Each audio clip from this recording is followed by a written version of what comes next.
COVID-19 assessment centre to start operations next week.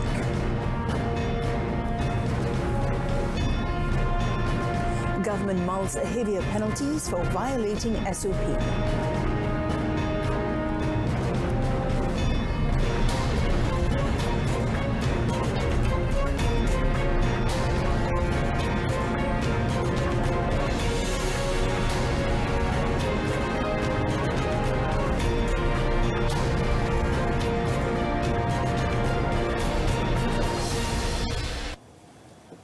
Hello and good afternoon. I'm Mohna Priya. Welcome to Updates at Noon.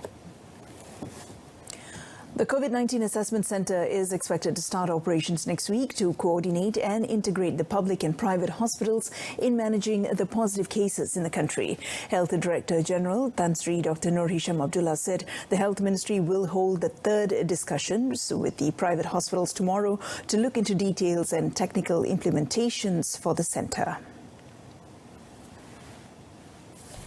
Explaining further, he said they will try to resolve any existing issues and coordinate the work process in roundtable discussions between both sectors. He said by setting up the assessment centre, some patient groups can be managed by the private sector. But a low-risk group, for example, category 1 and category 2, but high in terms of high risk in terms of age and of comorbidities, then we need to admit them. So we will designate which hospital or PKRC they will be placed. So I think that is where we try to coordinate in terms of implementation. Tan Sri Dr. Nur Hisham added that the coordination is not only in terms of COVID-19 patient management, but also in the aspect of hemodialysis centres, because most of these cases depend on the private health sector. Meanwhile, the Health Ministry would only start conducting targeted COVID-19 screenings if there are new infections in a community, including cases that involve school students. Tan Sri Nur Hisham Abdullah said the ministry will not conduct mass screening tests whenever a new infection is found in the community, but will focus on the close contacts to the positive cases. Jadi kita tak menjalankan saringan kepada semua warga negara ataupun mereka yang kembali ke sekolah. Tapi kita hanya menjalankan saringan tertumpu kepada kes yang positif dan kontak rapat. Itulah keutamaan yang kita jalankan.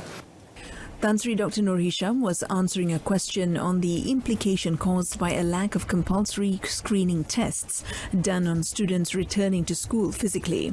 On Wednesday, 36 students facing Sijil Pelajaran Malaysia (SPM) and Sijil Tinggi Pelajaran Malaysia (STPM) examinations in Sabah tested positive with COVID-19.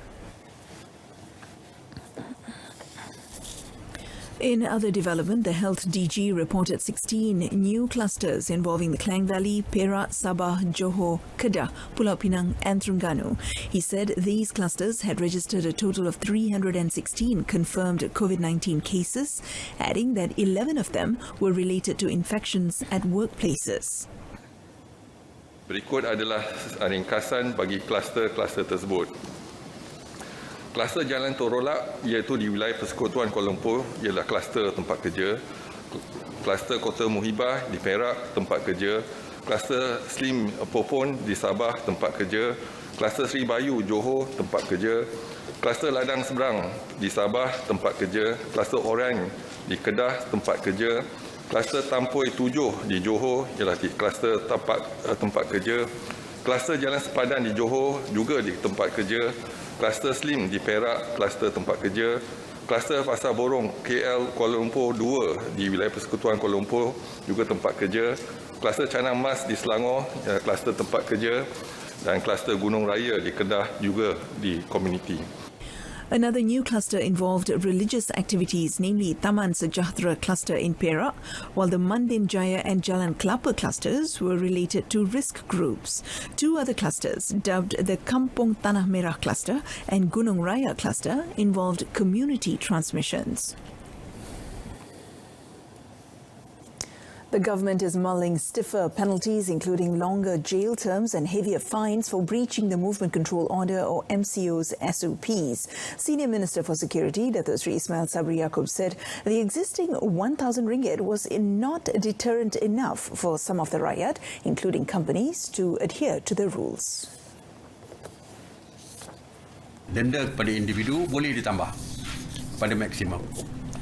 Yang kedua, denda kepada syarikat, kompaun kepada syarikat mungkin boleh ditambah. Sekarang 1,000, mungkin kita boleh tambah maksimum 100,000 sekalipun. Penjara mungkin boleh ditambah lagi. Boleh ditambah dengan jangka masa yang lebih panjang. Dan kita boleh menggubal ordinan ini bagi kita memastikan rakyat patuh pada SOP, terutamanya yang melibatkan syarikat-syarikat besar yang biasanya bagi mereka tidak ada masalah untuk membayar RM1,000. The senior minister said the government can draft ordinance and amend laws during the state of emergency, adding that the Attorney General's chambers will look into the matter and it will be immediately enforced once it obtains approval. Yesterday, Datuk Sri Ismail Sabri reported a total of 577 violations of MCO SOPs, where 32 people were remanded and 545 others were issued with compounds. Taxis, rented cars and e-hailing services are allowed to fully operate during the Movement Control Order with no restrictions imposed on crossing districts or state borders. Transport Minister Datuk Sri Dr. Wee Ka Siong said the government had not restricted or issued any directive to stop public transport services subject to the standard operating procedures set by the National Security Council. In a released statement, the minister explained that these services were allowed to operate as they fall under essential services category.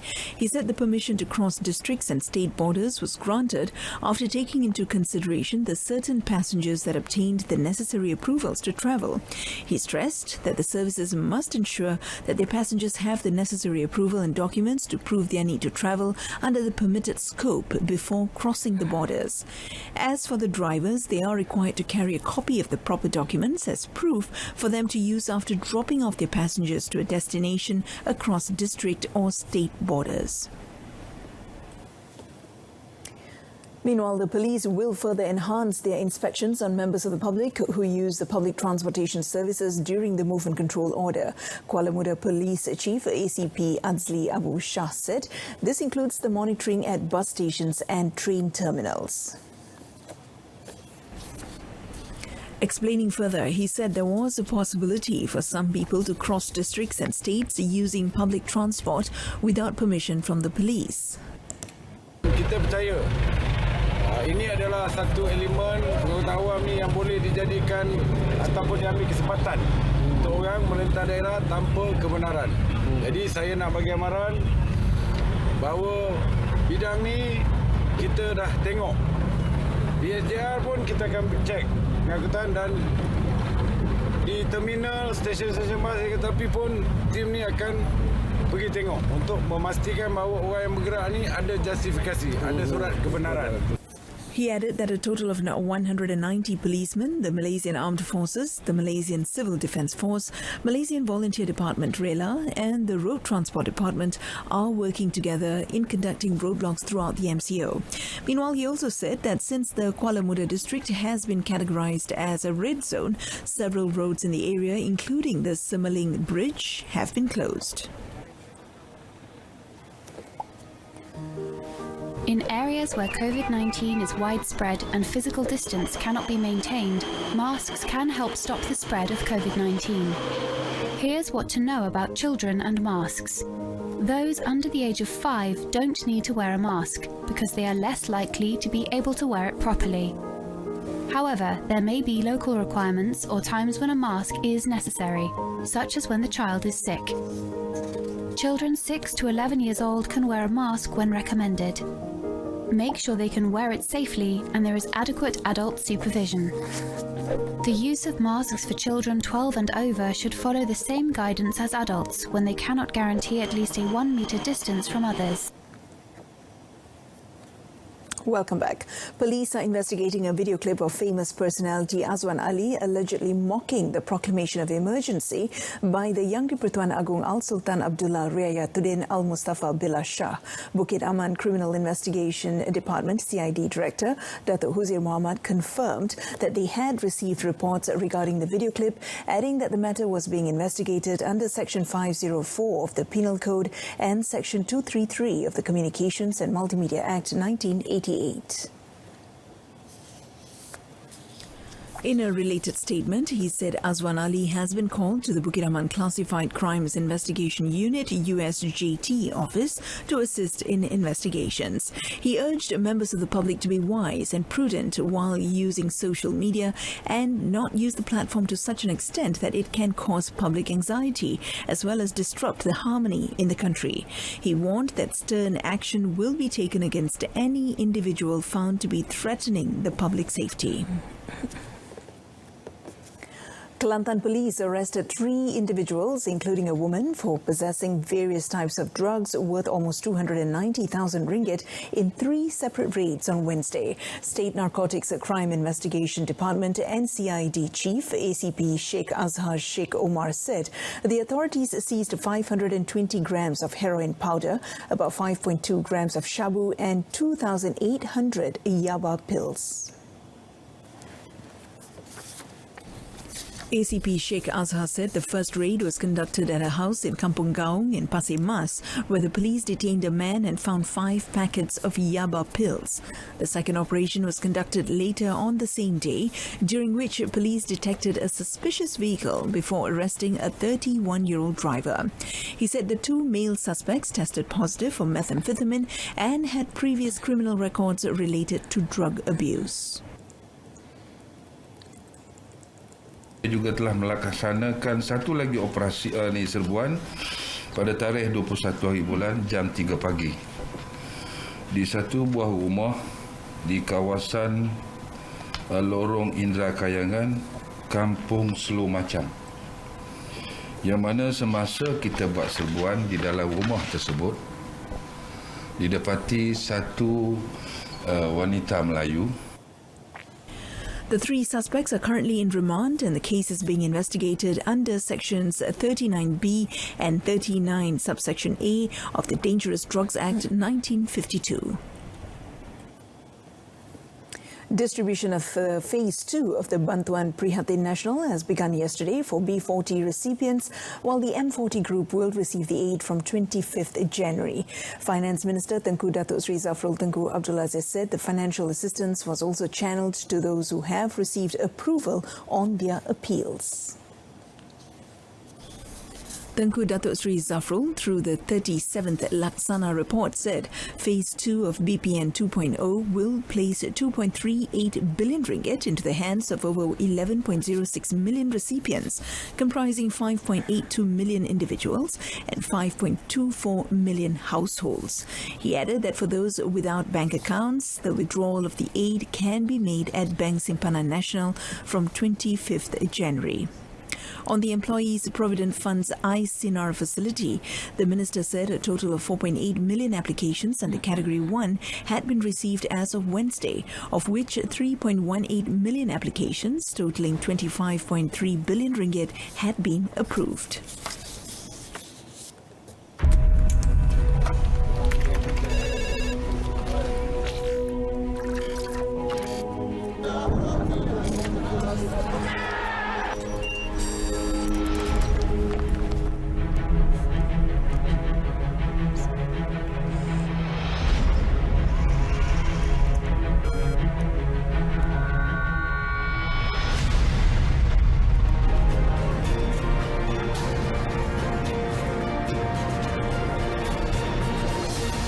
Malaysia is in accord with Brunei in pushing for the ASEAN COVID-19 Fund, which was endorsed during the 25th ASEAN Coordinating Council meeting in 2020, to be formulated and expedited as soon as possible. Foreign Minister Datuk Sri Hishamuddin Tun Hussein said the fund was aimed at assisting member states in vaccine procurement and rollout plans, highlighting a collective regional approach to vaccination. The minister also expressed Malaysia's support on the mediation role by China in the tripartite process involving Bangladesh and Myanmar and its offer to provide vaccinations to the Rohingya people in the first phase of repatriation of displaced persons from Rakhine State in Bangladesh. He said this positive development would alleviate the situation in Rakhine State, Myanmar and Bangladesh, apart from providing the refugees with the opportunity to return. The minister also thanked the member states for consensus to endorse Malaysia as ASEAN's candidate for the United Nations Human Rights Council for the term 2022 to 2024. And that concludes today's edition of Updates at Noon. In our top story today, COVID-19 Assessment Centre to start operations next week. Tune in to News at 10 coming up at 10 p.m. on saluran Berita RTM on My Freeviews channel 123. I'm Mohana Priya. Have a great weekend.